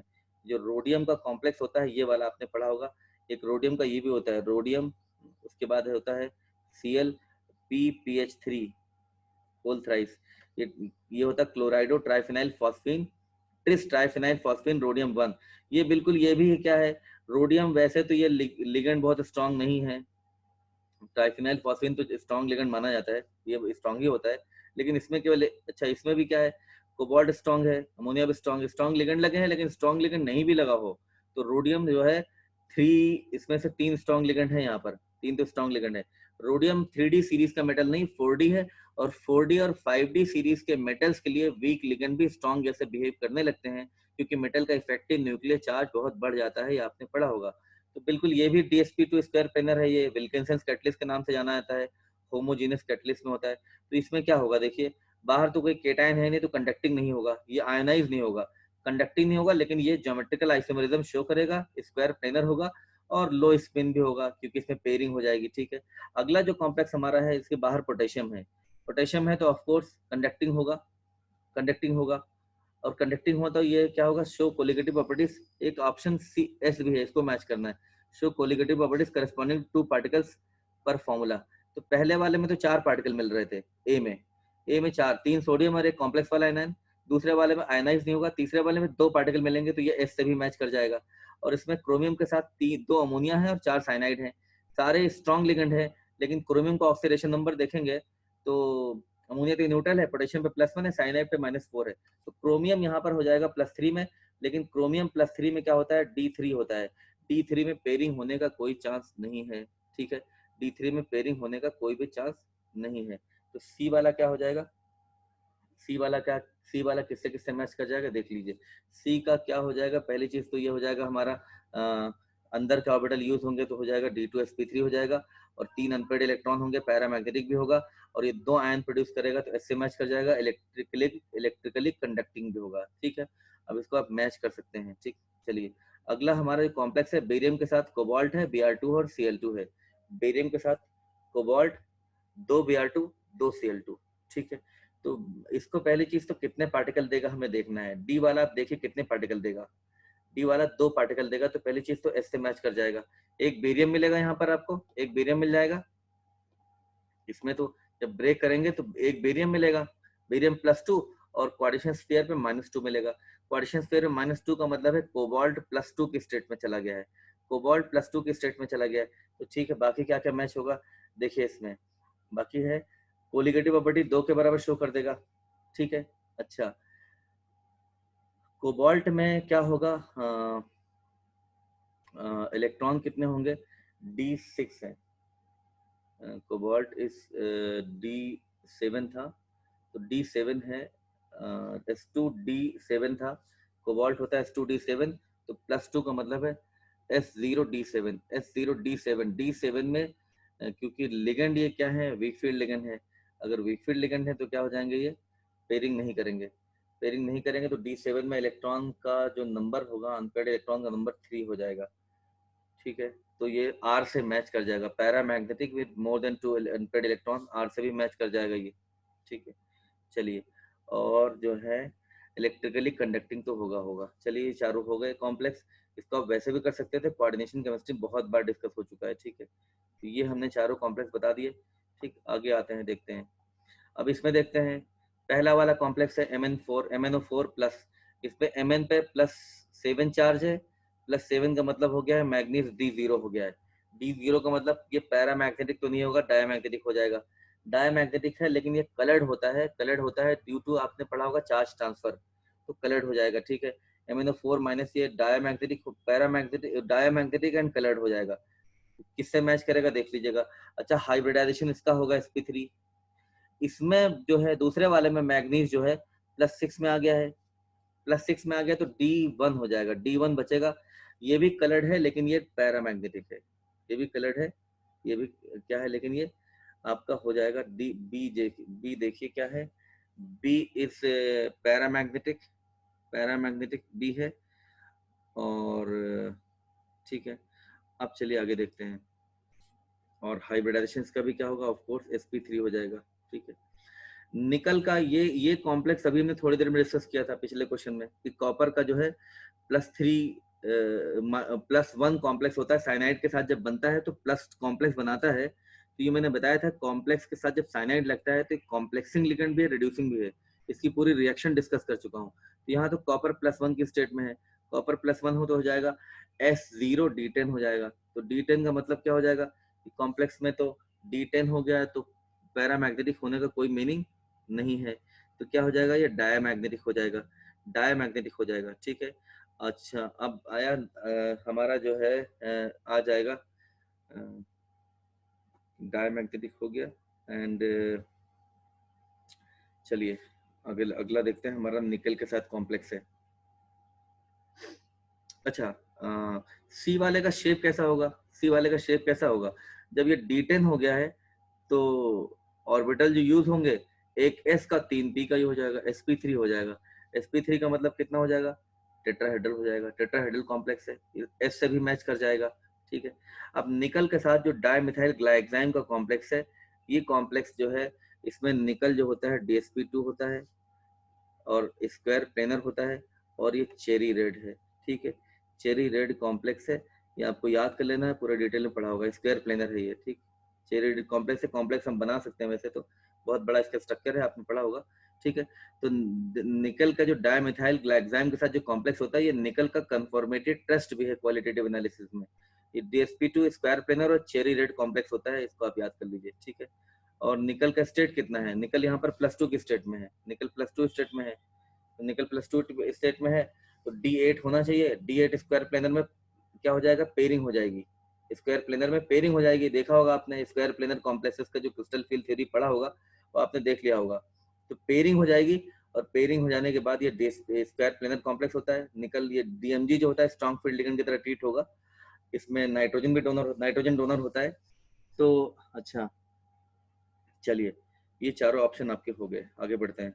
45 नंबर जो क्वेश्चन हमारा है, 45 नंबर क्वेश्चन हमारा है, beryllium, boron, beryllium and lithium पहला है, तो इलेक्ट्रोनेगेटिविटी का ऑर्डर है। तो इलेक्ट्रोनेगेटिविटी क्या होती है वैसे देखिए, पीरियड में हम अगर बनाएं तो लिथियम, बेरिलियम, बोरॉन, तो इलेक्ट्रोनेगेटिविटी पीरियड में बढ़ती है। तो पहला ऑप्शन सही है क्या, यस, पहला ऑप्शन हमारा सही हो गया है, पहला ऑप्शन हमारा सही हो गया, ये तो सही है। इलेक्ट्रोनेगेटिविटी का ऑर्डर में सही है, पी से मैच कर जाएगा। दूसरा क्या है, आयनाइजेशन एनर्जी। आयनाइजेशन एनर्जी वाला ऑर्डर गलत है, क्योंकि आपको पता है लिथियम से ज्यादा बेरिलियम का होता है, बेरिलियम का सॉरी लिथियम ज्यादा बेरिलियम का होता है, लेकिन बेरिलियम में H2 होता है, इसमें होता है H2P1 होता है, इसमें इलेक्ट्रॉन P से निकलेगा, तो पेनिट्रेशन की वजह से S वाला इलेक्ट्रॉन करीब होता है। सेम क्वेश्चन इसी DPP के अंदर पहले भी आ चुका है, वहां हम डिटेल में एक्सप्लेन कर चुके हैं, ठीक है। तो बेरिलियम का जो है आयनाइजेशन एनर्जी बोरॉन से ज्यादा होता है और लिथियम का कम होता है, तो बेरिलियम का बोरॉन से ज्यादा हो जाता है, ये आप पढ़ चुके हैं, तो ये दूसरे से मैच नहीं करेगा। तीसरा है एटॉमिक रेडियस। एटॉमिक रेडियस क्या होगा, बेरिलियम बोरॉन लिथियम, तो बेरिलियम बोरॉन लिथियम में क्या होगा, बेरिलियम का बड़ा हो जाएगा, गलत है। पीरियड में जाने पर क्या होता है, पीरियड में साइज घटेगा, तो सबसे बड़ा होगा लिथियम, उससे बड़ा होगा बेरिलियम, उससे बड़ा बोरॉन, ये भी गलत हो गया। मेटेलिक नेचर, मेटेलिक नेचर भी गलत है, मेटेलिक नेचर तो लिथियम का ज्यादा हो जाएगा, ठीक है, तो ये भी गलत हो गया है। अब लास्ट में बचा एसिडिक नेचर ऑफ ऑक्साइड, सही बात है, पीरियड में जाने पर नॉन मेटेलिक कैरेक्टर बढ़ता है, लिथियम, बेरिलियम और बोरॉन, फिर कार्बन, फिर नाइट्रोजन, ऑक्साइड का एसिडिक नेचर बढ़ेगा, तो सबसे ज्यादा एसिडिक कौन सा हो जाएगा, बोरॉन वाला एसिडिक होगा, और बेरिलियम, देन बेरिलियम, फिर लिथियम, ये सब तो आपको पता होगा, बेरिलियम एम्फोटेरिक हो जाता है, लिथियम बेसिक हो जाएगा, ठीक है। अब सेकंड ऑप्शन हमारा sodium potassium rubidium, sodium potassium rubidium, तो क्या है, इलेक्ट्रोनेगेटिविटी सोडियम की पोटेशियम से कम है, गलत है, सोडियम पोटेशियम रुबिडियम, तो इलेक्ट्रोनेगेटिविटी नीचे की तरफ कम होगी, सोडियम की ज्यादा हो जाएगी, तो इसमें पहला ऑप्शन पहले से मैच नहीं करेगा। दूसरा आयनाइजेशन एनर्जी, सोडियम का पोटेशियम से कम होगा, ये भी गलत है। नीचे आने पर साइज क्या हो रहा है, साइज बढ़ रहा है, किसी भी ग्रुप में नीचे आने पर क्या देखेंगे, आयनाइजेशन एनर्जी क्या होती है, नीचे आने पर आयनाइजेशन एनर्जी क्या होती है, डिक्रीज करती है, पीरियड में इंक्रीज कर जाती है, मैं इसकी बात कर रहा हूँ, तो ये भी गलत हो गया है। तीसरा है atomic radius, atomic radius sodium का पोटेशियम से कम होगा, पोटेशियम का रुबिडियम से कम होगा, ये बात सही है। सोडियम थर्ड पीरियड का है, पोटेशियम फोर्थ पीरियड का है, रुबिडियम फिफ्थ पीरियड का है, साइज जो है नीचे की तरफ बढ़ता चला जाएगा, तो ये पॉइंट सही हो गया है। मैं आराम से बोल रहा हूँ, बहुत आसान सवाल आप समझ सकते हैं, ठीक है। अगला इसका मेटालिक नेचर है, तो मेटालिक नेचर ग्रुप में नीचे बढ़ जाता है, तो ये बात भी सही नहीं है, ठीक है। अगला है एसिडिक नेचर ऑफ ऑक्साइड, ये भी गलत है, एसिडिक नेचर ऑफ ऑक्साइड, हाँ चलिए खैर, इसमें हम इससे तो मैच नहीं, अच्छा एसिडिक नेचर ऑफ ऑक्साइड, तो इसका तो इससे मैच करना ही कि इनके सारे जो आपके होते हैं क्या बोलते हैं, बी वाला पार्ट में देखेंगे, इसकी बात ही नहीं करेंगे, सारे इनके ऑक्साइड जो ऑक्साइड बेसिक होते हैं, ठीक है। तो इसमें बी में आपके दो मैच कर जाएंगे, एक तो क्या मैच करेगा, एटॉमिक साइज, एटॉमिक साइज जो है नीचे की तरफ बढ़ जाएगा, ये बात सही है, और मैच कर जाएगा metallic nature, metallic nature, metallic character नीचे आने पर क्या होता है, सोडियम को पोटेशियम से कम होगा और रुबिडियम से कम होगा, तो मेटालिक कैरेक्टर नीचे बढ़ जाता है, मेटालिक कैरेक्टर नीचे बढ़ता है और पीरियड में घटता है मेटालिक कैरेक्टर। और वैसे जो है नॉन मेटेलिक कैरेक्टर, मेटेलिक और नॉन मेटेलिक कैरेक्टर निकालना बहुत आसान है। जैसे मान लीजिए आप पहले पीरियड में आप अज्यूम करिए, ऐसे अज्यूम करिए, आंख बंद करिए, अज्यूम करिए लिथियम से चले जाएंगे पीरियड में राइट, तो देख लीजिए लिथियम मेटल है, बेरिलियम बोरॉन, आगे सब कार्बन, सब क्या हो गए, नॉन मेटल आ गए, कार्बन नाइट्रोजन, तो नॉन मेटेलिक कैरेक्टर किधर बढ़ गया, पीरियड में। नीचे आएंगे तो देखिए नीचे आने पर मेटेलिक कैरेक्टर बढ़ता है, जैसे ग्रुप 13 में ले लीजिए, एल्यूमिनियम ऊपर मेटल है, नीचे फिर आएंगे तो नीचे आपके नॉन मेटल हो गए, तो मेटेलिक कैरेक्टर क्या होता है, ग्रुप में बढ़ जाता है, ऊपर अगर नॉन मेटल है तो नीचे भी नॉन मेटल, ऊपर नॉन मेटल नीचे मेटल हो जाएंगे, या फिर ऊपर मेटल है तो नीचे ज्यादा अच्छे मेटल हो जाएंगे, तो दो मैच कर गया है, आर और एस से मैच कर गया है ये।